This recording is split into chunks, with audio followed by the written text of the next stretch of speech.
មួយដែលបងប្អូនតែងតែមើលរំលងបាទកម្មវិធីហ្នឹងគឺមាននៅលើទូរស័ព្ទដៃយើងស្រាប់ហ្មងបាទគឺវាសំខាន់អញ្ចឹងដឹងថាកម្មវិធីអីហើយសំខាន់មិនបាទចូលទៅមើលទាំងអស់គ្នាបាទអញ្ចឹងនៅលើទូរស័ព្ទដៃរបស់អ្នកទាំងអស់គ្នាគឺតែងតែមានកម្មវិធីនេះមួយបាទគឺជាកម្មវិធី Google អញ្ចឹងអ្នកទាំងអស់គ្នាគ្រាន់តែបើកកម្មវិធី Google ហ្នឹងមកបាទរងចាំបន្តិចតើមកយើងមើលកន្លែងប៊ូតុង search បាទនៅផ្នែកខាងប៊ូតុង search បាទយើងឃើញមាននេះគឺមានរូបកាមេរ៉ាហ្នឹងគេហៅថា Google Lens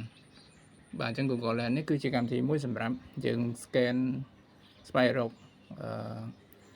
ប្រភពនៃវត្ថុអីមួយបាទផលិតផលឬក៏បាទជារួមគ្រប់វត្ថុទាំងអស់ហ្មងអញ្ចឹងអ្នកនរគ្នាក៏ចុចទៅលើ Google Lens ហ្នឹងមកអញ្ចឹងគឺមានកន្លែង scan បាទឲ្យយើង scan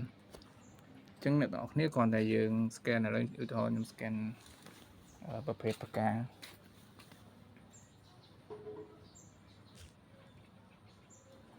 បាទអញ្ចឹងឧទាហរណ៍ប្រភេទផ្កាមួយនេះចុះបាទអញ្ចឹងទៅពេលយើង scan មកគឺវានឹង relate យើងឲ្យយើងឃើញនៅឈ្មោះហើយនឹងប្រភេទប្រភពពីផ្កាមួយហ្នឹងហើយបើយើងចង់បានជាភាសាខ្មែរក៏បានយើងចុចខាងលើនេះដាក់ថាជាភាសាខ្មែរមកបាទជាភាសាខ្មែរបាទយើងចុចប៊ូតុង search គឺវានឹងចេញជាភាសាខ្មែរឲ្យយើងមើលតែម្ដងបាទនេះខាងក្រោមនេះសុទ្ធតែជាព័ត៌មានពាក់ព័ន្ធជាមួយនឹងផ្កាមួយប្រភេទនេះបាទអញ្ចឹងវីដេអូនេះខ្ញុំមានតែប៉ុណ្ណឹងបាទអញ្ចឹងសូមបងប្អូនជួយចុច follow បាទក៏ដូចជា share ម្នាក់មួយផងបាទដើម្បីទទួលបានវីដេអូថ្មីៗបន្តទៀតបាទអរគុណច្រើនមួយដែលបងប្អូនតែងតែមើលរំលង